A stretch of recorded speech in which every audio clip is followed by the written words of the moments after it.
Mesdames et messieurs, frères et sœurs, chers amis, que Dieu vous bénisse abondamment. Je suis votre bien-aimé, Monsieur Guy Ambangito de Bahaba Motika. Et je vous souhaite avec joie et simplicité de cœur, bienvenue à la conférence Une heure pour Dieu, la croyance authentique. Aujourd'hui, nous allons parler d'un officier dans l'Empire romain. Nous allons parler d'un dirigeant militaire dans l'Empire romain qui collaborait avec des magistrats dans tout ce qui concernait les affaires de justice entre des Judéens ainsi que des Romains. Le thème de notre enseignement est les centeniers. Les centeniers est le chef des 100. Il dirige 100 soldats, si vous voulez bien. Il y avait aussi les tribuns qui collaboraient avec lui. Les tribuns, c'est un magistrat. Le thème de notre enseignement est les centeniers. Et là-dessus, nous allons parler de la croyance. Comment la croyance peut fonctionner dans la vie de tout et chacun. C'est vrai, nous avons la possibilité de croire positivement. Nous avons aussi la possibilité de croire négativement. Job disait toujours, ce que je crains, c'est ce qui m'arrive. Ce que je redoute, c'est ce qui m'atteint. Nous, en tant que des croyants, nous avons la parole de Dieu, Christ en nous, qui est l'espérance de la gloire. Nous croyons toujours positivement, quels que soient les temps. Nous sommes capables de patienter, d'attendre, d'attendre jusqu'à trouver la solution. Parce que nous sommes convaincus que Dieu n'est point un homme pour mentir, ni un fils d'un homme pour se repentir. Nous écoutons la parole de Dieu tous les jours dans nos vies. Mais aujourd'hui, je vais vous parler des centeniers. Une personne qui ne dormait pas à l'église, mais qui est tout simplement un militaire, qui travaillait en tant que militaire dans l'Empire romain, qui était là dans l'armée. Mais l'exception que nous allons voir dans cette section de l'Écriture, en Matthieu chapitre 8, à partir du verset 5, c'est magnifique, mesdames et messieurs. Laissez-moi vous dire que c'est magnifique et incomparable. Voilà pourquoi, en tant que des chrétiens, je suis convaincu que tout ce que nous n'avons pas aujourd'hui, demain restera toujours un autre jour. Et à chaque jour, suffit sa peine. Croyons toujours positivement et croyons grand, quels que soient des moments et des situations difficiles. Dieu n'est point un homme pour mentir, ni un fils d'un homme pour se repentir. Le livre de Matthieu, chapitre 8, à partir du verset 5, le thème de notre enseignement est les centeniers. Matthieu, chapitre 8, le verset 5. Comme Jésus entrait dans Capernaum, un centenier l'aborda, les priant, donc demandant et disant, « Seigneur, mon serviteur est couché à la maison, atteint de paralysie et souffrant beaucoup, vraiment beaucoup, pour que les centeniers, un chef de l'armée, puisse quitter là où il travaillait et venir auprès de Jésus-Christ, parce qu'il avait appris que Jésus-Christ était dans Capernaum. C'est là où il a accompli tellement de miracles, mais ils ne l'ont jamais cru. Pour que ces centeniers puissent se déplacer, il avait attendu parler de Jésus-Christ, qu'il accomplissait des miracles, et surtout la guérison des malades. À ce moment-là, il s'est dit, j'ai mon serviteur qui est sous mes ordres, qui est tellement malade. Je vais approcher Jésus-Christ et demander de l'aide. Ce n'était pas un péché, mais croyez-moi, c'était un centenier qui ne dormait pas à l'église, qui ne travaillait pas à l'église. Lui, il travaillait dans l'armée. Mais on l'a appris que la guérison était disponible auprès de Jésus-Christ. Il n'avait pas hésité. Et il aborda Jésus-Christ lui demandant, « Seigneur, mon serviteur est couché à la maison, atteint de paralysie et souffrant beaucoup. » Comme ça peut nous arriver dans chaque famille. Vous avez un membre de votre famille, il est à l'hôpital, ça fait presque 2 ans, dans le coma, qui souffre.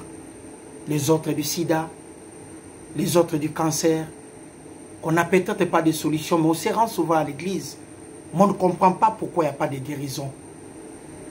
Mesdames et messieurs, la croyance est représentée comme étant une énergie potentielle que Dieu a rendue disponible pour nous.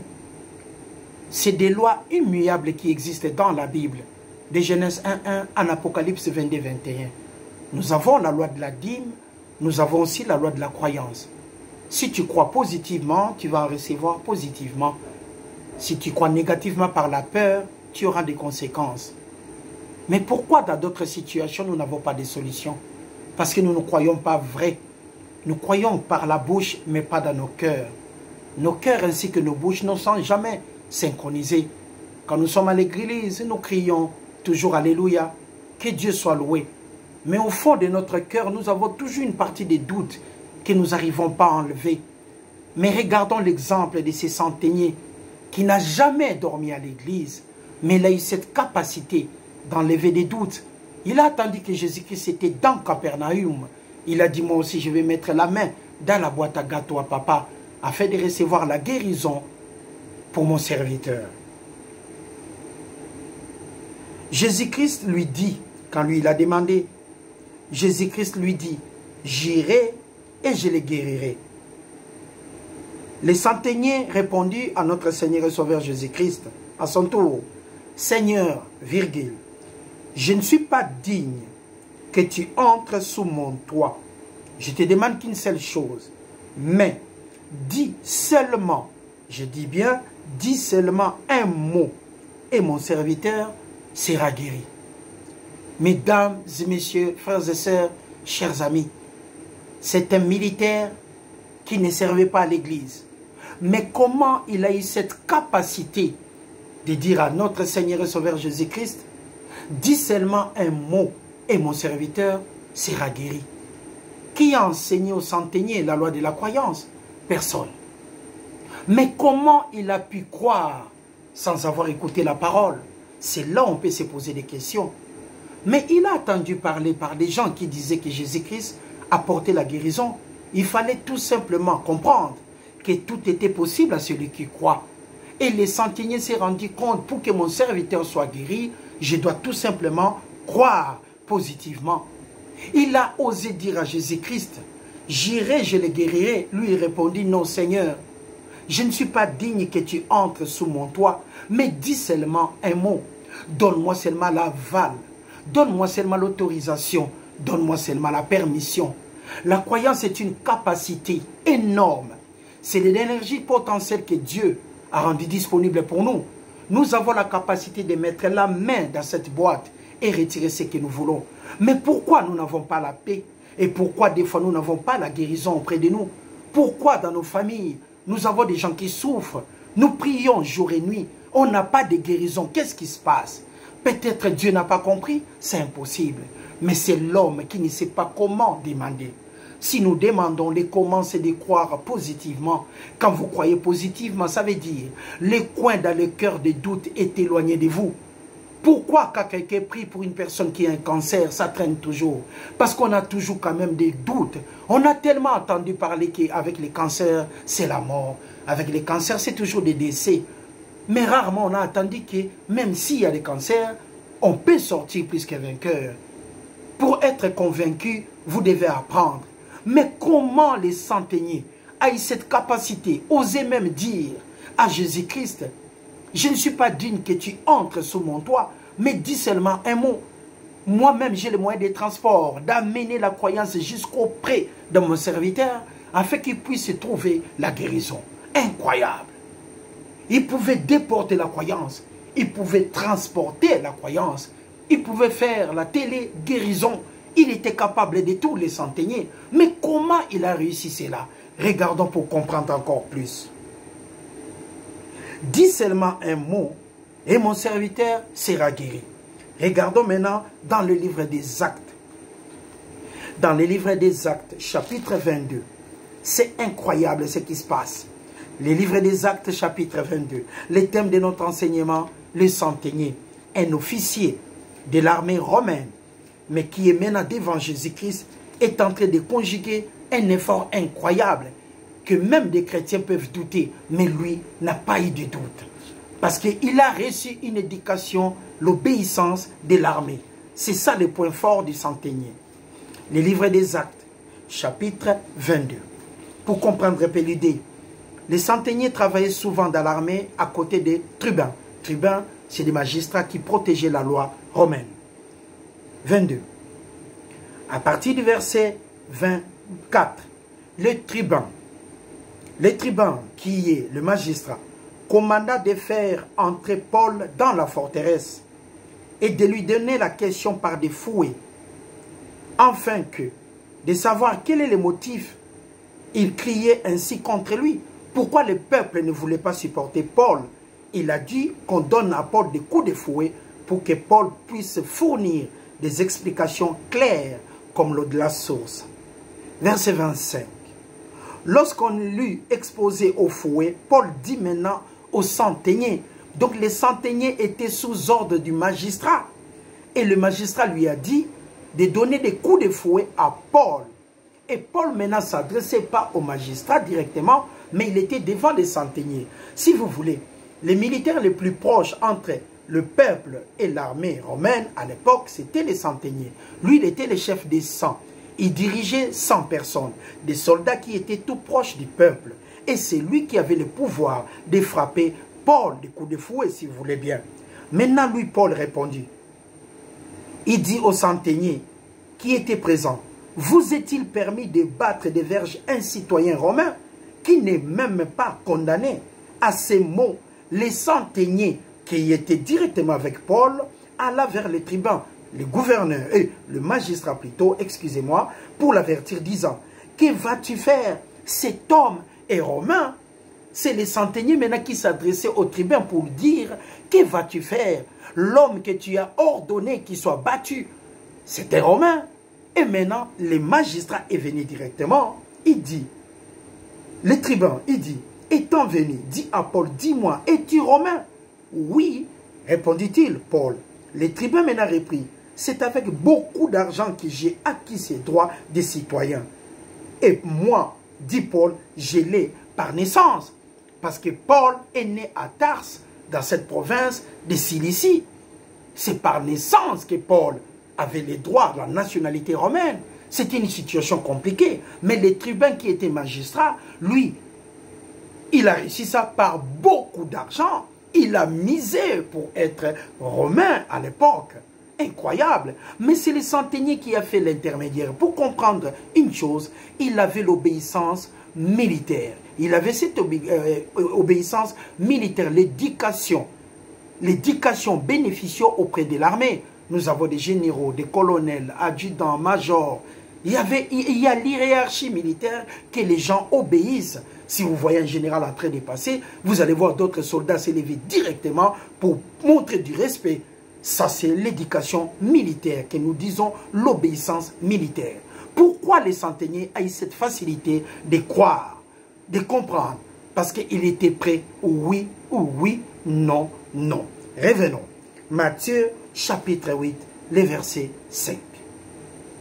Comme Jésus-Christ entrait dans Capernaum, un centenier qui travaillait avec le magistrat l'aborda, le priant avec instance et disant, « Seigneur, mon serviteur est couché à la maison, atteint de paralysie et souffrant beaucoup. » Jésus-Christ répondit, « J'irai et je le guérirai. » Mais lui, il a dit, « Non, Seigneur, je ne suis pas digne que tu entres sous mon toit, mais dis seulement un mot. Donne-moi seulement l'aval, la capacité, donne-moi la permission, l'autorisation, tout simplement. Dis seulement un mot et mon serviteur sera guéri. » Le centenier a même apporté la conclusion.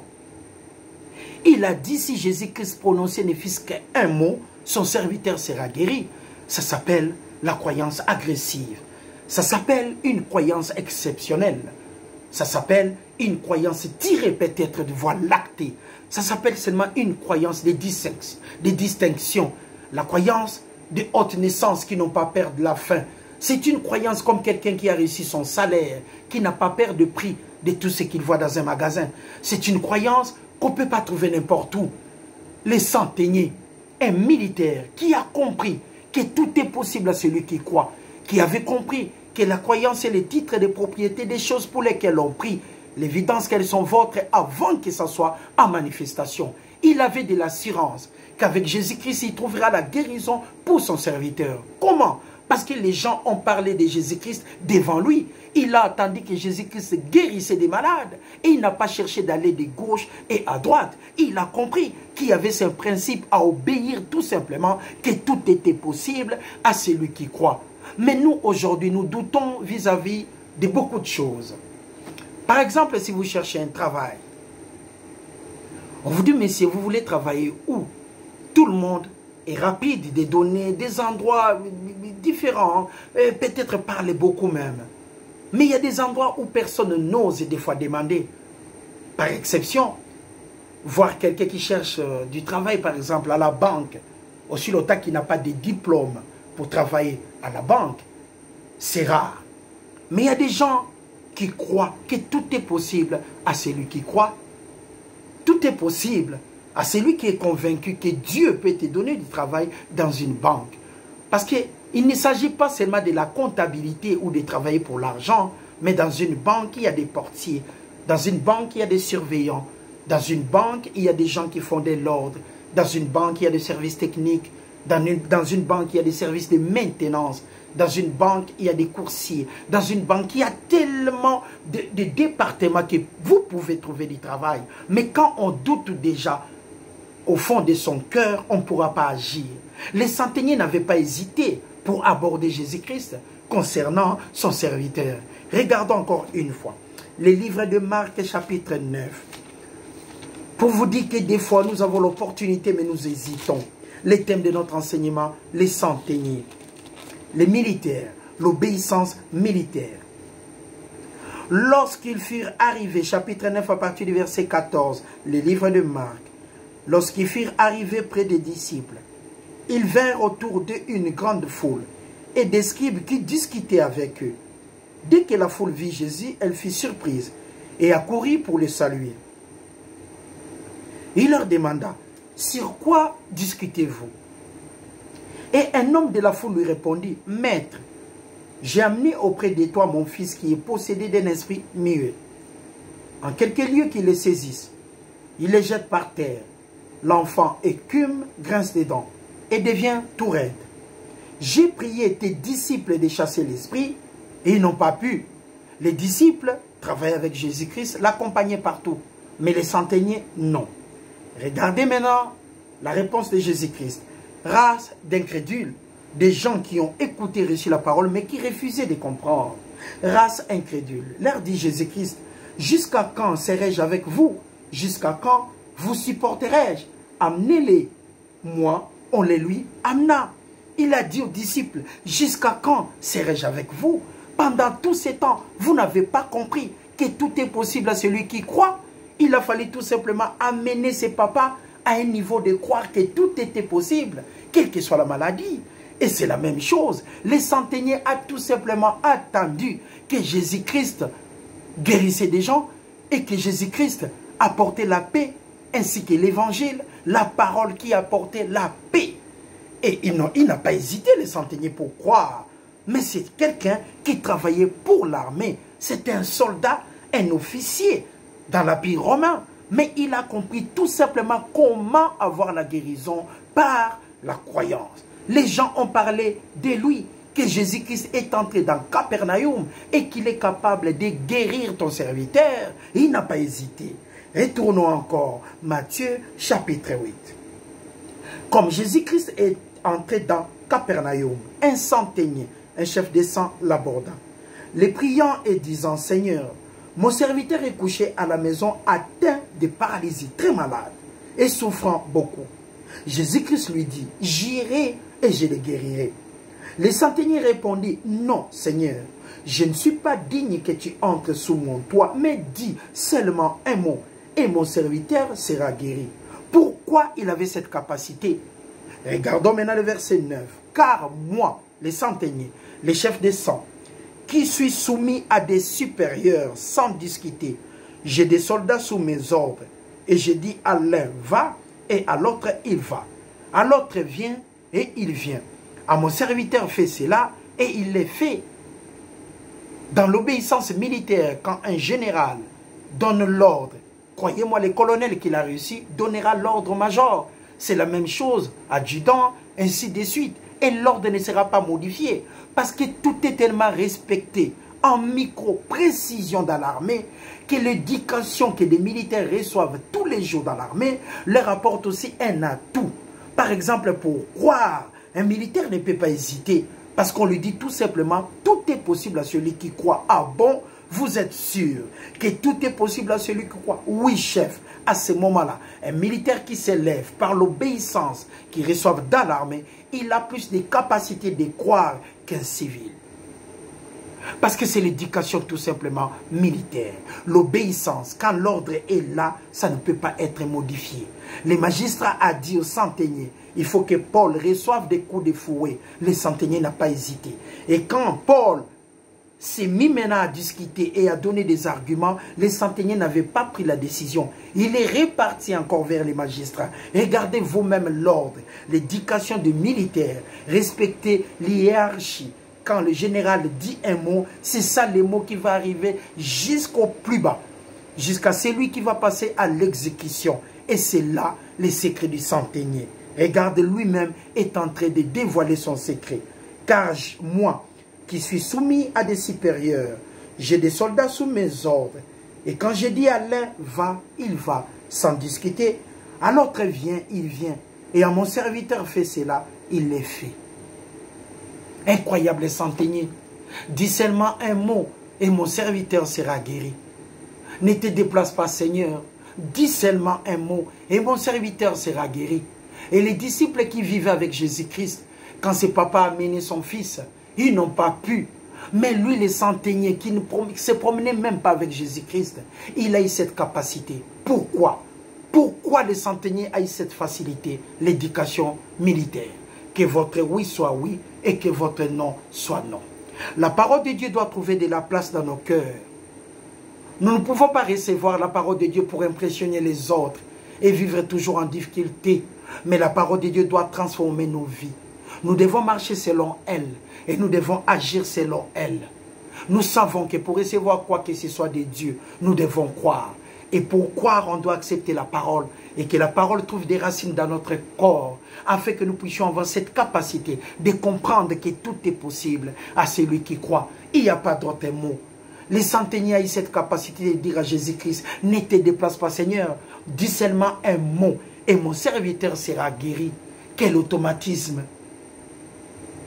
Un zélé, l'exceptionnel centenier, un chef de sang magnifique, un chef de l'armée qui avait compris que votre oui soit oui, que votre non soit non. Dans la croyance positive, nous avons l'assurance. Voilà pourquoi lui, il a réussi. Hébreux chapitre 1. Le livre d'Hébreux chapitre 1. Que Dieu vous bénisse. Le thème de notre enseignement est les centeniers, les chefs des sangs dans l'armée romaine. Que Dieu vous bénisse abondamment. Nous sommes en train de voir cette réalité qui est tout simplement magnifique.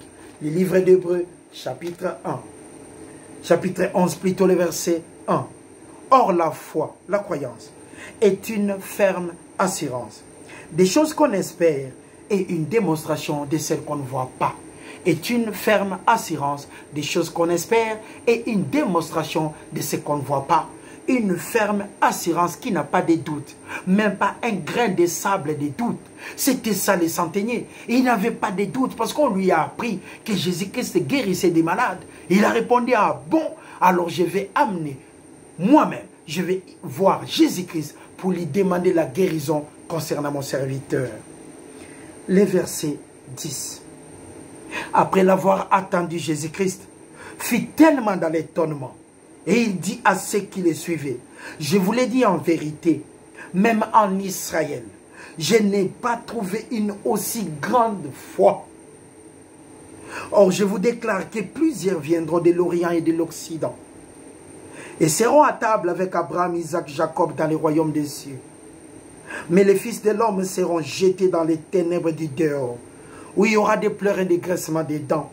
Les gens qui ont tellement écouté la parole tous les jours dans leur vie, mais ils ont encore le cœur de pierre pour ne pas croire.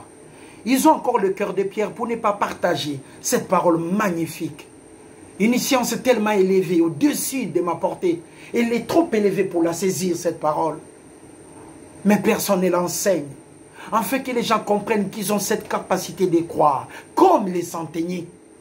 Un militaire qui travaille avec des magistrats, mais a dit à Jésus-Christ, je ne suis pas digne que tu entres sous mon toit, dis seulement un mot. Incroyable. Incroyable. Mais les gens qui dorment à l'église, comment on n'est pas capable peut-être de croire jusqu'à ces points. Je suis sûr que nous sommes capables, mais nous devons considérer la parole autrement. Job disait toujours, ce que je crains, c'est ce qui m'arrive, et ce que je redoute, c'est ce qui m'atteint. Christ en vous l'espérance de la gloire. La parole de Dieu restera toujours incorruptible dans nos cœurs. Levez-vous et marchez avec foi. Marchez avec croyance. La tête haute et les épaules effacées. Vous êtes des enfants de Dieu. Votre capacité vient de Dieu. Croyez comme les centeniers, qui n'a pas hésité. Pourtant, il n'a jamais travaillé à l'église. Qui n'a pas hésité. Pourtant, il n'avait jamais enseigné. Qui n'a pas hésité. Pourtant, il n'était pas disciple. Mais il a été capable de croire convenablement. Et Jésus-Christ, verset 13. Puis Jésus-Christ dit, les centeniers dit seulement un mot. Et Jésus-Christ dit aux centeniers. Les centeniers dit seulement un mot, Seigneur. Jésus-Christ maintenant dit aux centeniers, va, qu'il te soit fait selon ta croyance. Et pourquoi les centeniers ne pouvaient pas échouer? Les versets 9. Car moi qui suis soumis à des supérieurs, j'ai des soldats sous mes ordres. Et je dis à l'un, va, il va. Et à l'autre, viens, il vient. Jésus-Christ maintenant dit au centenier, va. Comme il est obéissant, comme il était humble, va. Les centeniers n'avaient pas discuté. Il avait demandé qu'un mot. Et Jésus-Christ maintenant dit à son tour au centenier, obéissant, va à ton tour. Qu'il te soit fait selon ta croyance. Et en même moment, et à l'heure même, les serviteurs furent guéris. Dis seulement un mot, Seigneur, dans vos vies. Que Dieu vous bénisse abondamment. C'était là les centeniers, les chefs des 100 dans l'Empire romain, qui étaient capables de croire. Mesdames et messieurs, frères et sœurs, que Dieu vous bénisse.